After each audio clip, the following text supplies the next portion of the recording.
Ayan, yung kahabaan ng rake ko guys. Yung makita natin na yan, sa kabila dyan marami pa rin nakaparadang mga tricycle. Ayan o. Yung KKK dito guys.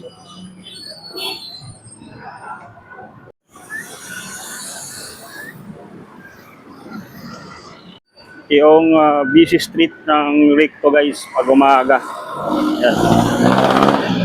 Pasadaan natin dito guys yung paglilinis ng kalsada tuwing umaga guys. Ayan, makita natin sa banda doon guys. Oh. Ayan, mayroon doong naghahakot ng basura, yung nag-clearing dito ng mga ayawang mga kalat o basura pag umaga. Yung Tabora Street guys. Oh. Yung Tabora Street. Yung kita natin yung clearing doon. Oh. Yun yung clearing guys. Oh. Ayan. Yan guys, ito tayo ngayon sa may kabaan ng Ricto dito sa may Divisoria.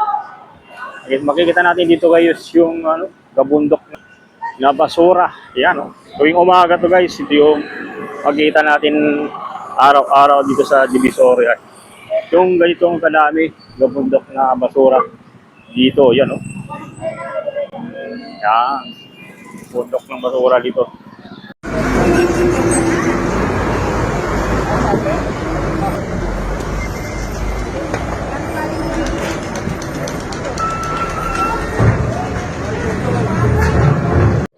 Okay tayo guys, yan sa kabila guys, dito yung agaan ng basura, nag-aakot dito sa may Divisoria.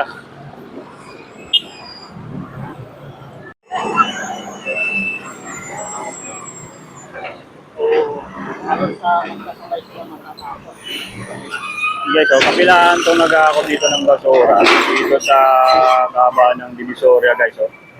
Ayan ito yung nabutan natin dito na talagang linis to.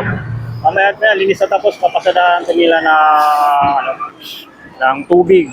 May sabon pa yan. Yan. Talagang yan panalo rito yung paglilinis ngayon. Sa Divisoria guys, nakita natin kanina nagabundok yan. Yung basura. Yan. Asun sa kabaanan guys, yung pinasadaan natin yung doon, pinakadulo ng Asuncion Street. Yan, napakarami din dong mga basura. Ito yung mga mga garbage collector na Manila. Yan. Yung mga nag-aakot sa mga guys dito sa Victoria, yan. Hanggang ganyan guys, sa babaan ng Ricto. Yan, ito naman si Manong, ito yung mga mga mapakinabangan pa, inaakot din ni Manong, kinukuha. Yan, balik na naman siya para mag-aakot ng iba pang mapakinabangan. Yan.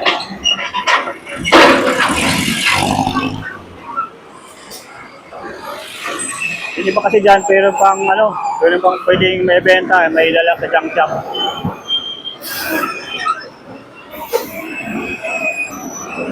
So makikita natin dito, ito yung mga biyahe, may mga jeep dyan na biyahe, manggagaling yan ng Cubao, Santa Mesa, yan, San Juan, yan, yung mga biyaheng jeep na yan, napunta dito sa Divisoria. Yan, makita natin na walang ganong traffic sa ngayon dito. Napakaluwang guys, yan. Napakaluwang na dito. Ayun. Dire-diretso lang yan, smooth. Hindi kagaya dati na nag-i-stack yung dyan, yung mga sasakyan ito, dire-diretso. Yan, makikita din natin yan. Kung kunti na lang yung basura na hinaakot dito sa kabila Yan, kunti na lang yan.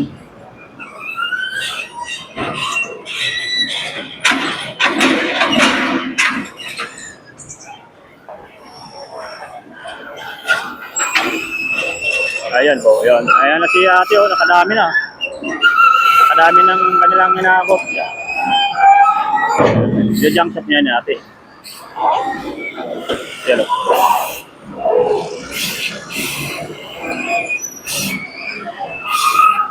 Yan. Good job, Yorme. Yan. Isang matipag. Talagang pagdating sa kalinisan ng Maynila. Yan, kita natin na linis na linis yan mamaya, guys. So, tapat lang to ng Ilaya Commercial Shopping Center, yung yung nililinis ngayon dito sa may kahabaan ng Recto Avenue sa may Divisoria, Maynila guys. Oh. Yan. Yung makikita natin na talagang sulit dito. Yan. Yan, nakarami si tatay. Oh. Yan.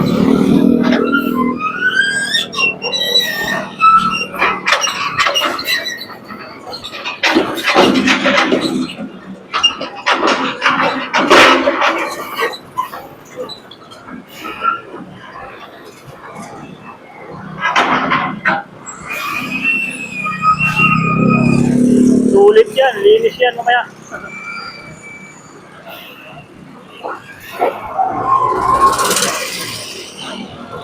Yun yung ano guys, so yan, talagang nililinis talaga.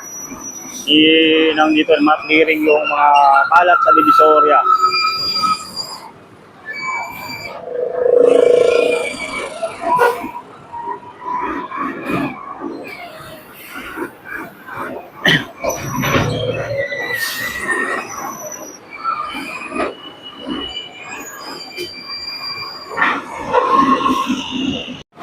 Dito guys sa gilid, makikita rin natin dito mga nagtitinda ng mga gulay guys. Oh. Yan, dito sa may ano doon, Ascaraca Textile Market. Yan, oh. Ito yung makikita natin ng mga panindang gulay dito. Sa gilid lang yan. Oh. Dito tayo talagang nakatutok sa ngayon dito sa may kahabaan nitong Recto Avenue. Yan, yung side na yun guys, yun yung Carmen Planas. Yan, Carmen Planas Street. Yan guys, yung pinasadaan natin ngayon dito sa may kahabaan ng Recto guys, yung talaga namang ulit, malinis na ngayon yung Divisoria guys. Talagang makita natin na talagang hindi na kagaya dati na talagang ano, maraming basura. Ngayon makita natin na napakalinis na talaga, malinis na yung Divisoria. Dito sa side na to guys, talagang malinis na yan dito. Talagang linis na. Yan. Kahit saan ka mag-igot dito, yan, malinis na talaga itong kabahan itong Recto.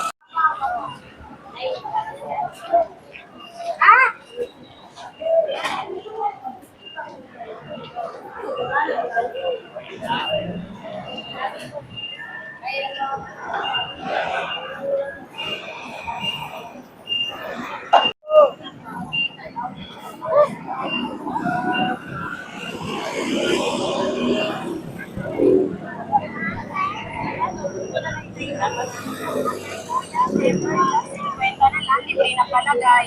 Antay kuya, temper.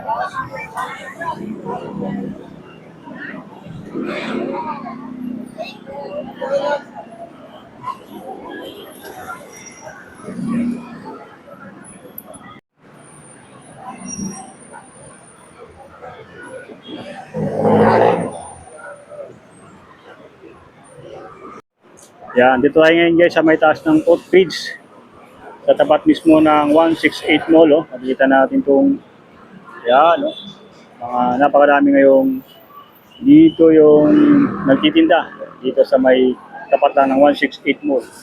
Yan, pasadahan natin ito guys, oh. Yung kahabaan ng Recto. Yan. Recto Avenue, yan. Yan yung Tutuban Center. Intermall. Ito yung kabilang side naman, yung papuntang dulo na, doon sa may Carmen Planas.